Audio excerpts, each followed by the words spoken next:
Hello and welcome back to Essential Genealogist Tips for Building Your Family Tree. Today is a slightly different video tutorial for you, or tip, and it's all about how you can transcribe handwritten documents.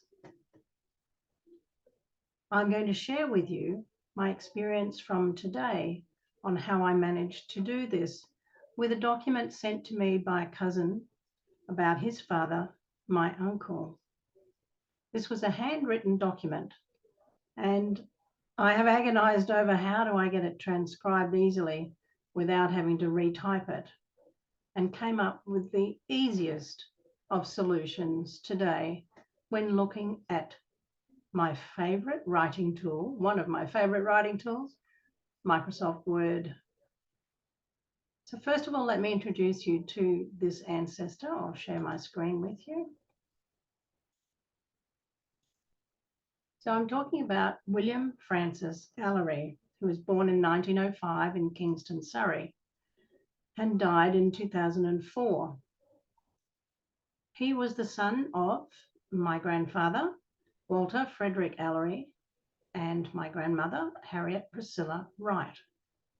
He was number 6 in the siblings, the children from that marriage, and the brother to my dad, Cecil Henry.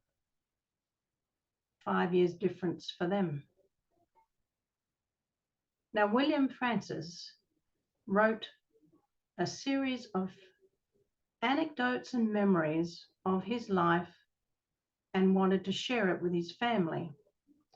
And when I received this as a PDF, it looked like this.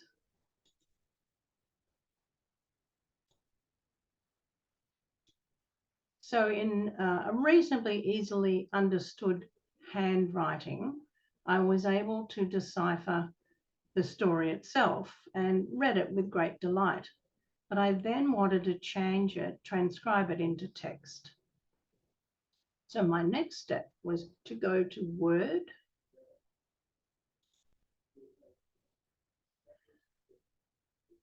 and what I have since done is formatted the story that he told in his own words by using a product in Word. Let me show you this, called Dictate. So what Word allows you to do is to narrate, to write from your voice text on the screen. Let me show you how that works. So I'll bring up a new file, blank document, and let's say I'm reading from something and I want to record it. I'll choose just a paragraph from the writings of my Uncle Bill. So we click on Dictate. The microphone shows, and I'm ready to go. My dad, Walter Frederick, was apprenticed to the tailoring trade when he joined in the premises at the top of Ludgate Hill in London. The record shows he must have left this company and his contract by joining the army. Stop recording. Now it's done its best here with names. So it's not Bloodgate, it's actually Ludgate. So I can easily change that. So that was the process that I used. I read the entire document and was then able to come up with this copy. So I then had a reasonably good transcription of what he had written, with some editing done to correct spelling, punctuation, and missing text. And I put in place some information about his father. So my next step was to take it to another level and to go across to another of my favorite writing tools now, and that is Chat GPT. So now you should be seeing my Chat GPT conversation where I have been telling Chat that I've transcribed some handwritten notes, and I'd like you to write each chapter that I give you here as an autobiography. And what I have done is copied just the first part of the transcribed document in Word into this document or this conversation with ChatGPT. So the information that you saw a little while ago. And here is the response. I now have a more finely tuned story written in his own voice as if it was an autobiography. So ChatGPT has been able to pick up on that and say, I am unable to confirm these claims, as if it was William speaking. And he says, my father, Walter Frederick. So all of that is perfectly correct, but it's got a new spin on it now. It's now more of a story that I can share with others. And not only did ChatGPT bring in the text correctly, but finished with a little flourish at the end. This is just the beginning of the Allery family story, one filled with rich history, accomplishments, and the enduring spirit of a true Londoner. I didn't tell him that. So then I went on to ask if he would write chapter 2, and again gave him a slab of information from my transcription, and ChatGPT proceeds to write chapter 2. Still in the autobiographical style, he begins, I often wonder if my father's decision to leave the tailoring firm and enlist in the military was his way of breaking free. So it gives a nice spin on the story, and it has also given chapter headings. So I can now collate all these chapters with their headings and create a neat story to share with my family. Where there wasn't enough information in William's memories, I gave some further research data, this time in the format of the timeline for Uncle Bill's grandparents, Samuel John Allery, that I had already researched, and I just copied that straight from Find My Past and asked ChatGPT to write chapter 3 using this information.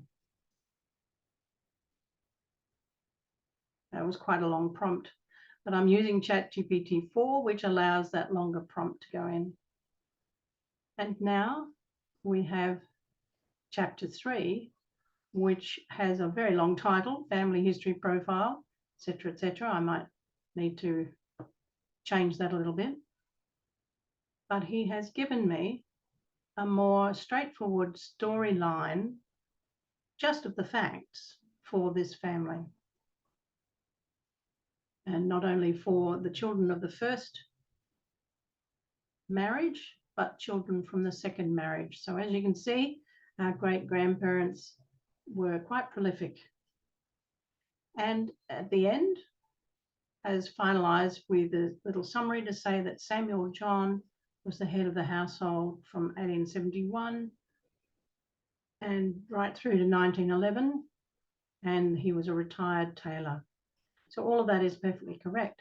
I could then go on with the plan to have write chapter 4. So again, I picked up a slab of text from my transcript and asked for chapter 4. And once again, Chat has given me a suitable chapter heading and given me another autobiographical recollection of his childhood, his early times, etc. And then I've put in place another request to write chapter 5 as a snapshot of his parents this time, again from the timeline from Find My Past. And he has done that. and given me that information here.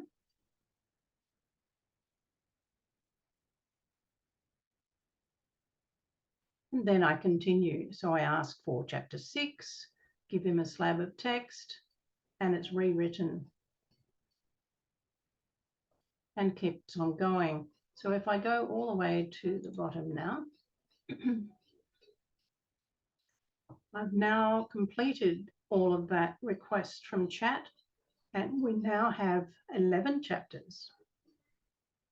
And the final one is called New Beginnings and Changes, and finishes up where the transcript finished.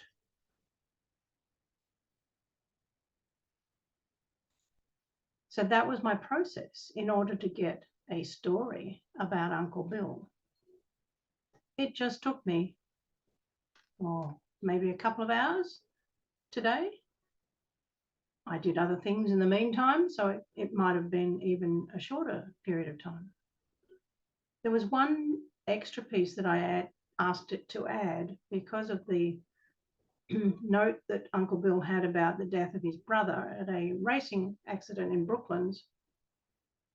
I asked Chat GPT to create chapter 10 about that tragic day, and what I did give him here was a transcript from an article in the Trove collections of old newspapers. And the date that I'd looked up was 11th of May 1930. And my other uncle is mentioned here, just says Mechanic Allery was killed, and that he was Edward, or Ted, as William remembered him. So I just gave him that context and asked for chapter 10. This time it wasn't really in the format of an autobiography because it was a paragraphing or a paraphrasing of a newspaper article. So it has a different tone to the writing. And then I continued on, as you saw, with writing the final chapter in the same autobiographical style. So now what I will do is extract all of the responses with the headings. So we'll just do chapter 11 as an example, and Control C to copy that. And I will then paste it into either Word or a Google Doc or my favorite book writing tool, which is Dabble Writer, and I can collate all of those chapters ready for a short story. So that was my process today. So this is rather a long tip for you, but one that you might like to explore for yourself. So we've covered going into Word and using the tool called Dictate and using your own voice to read from some handwritten document that you might have, and Word will then transcribe it for you. So we've gone from there to creating a Word document for that transcript, and then going over to Chat GPT to fine-tune that story and develop a set of chapters. So that's another way where you can build in the use of artificial intelligence into writing your family history. So I hope you've enjoyed this tip. It's been a little sidestep for me today, and one that I thoroughly enjoyed, and I hope you do too.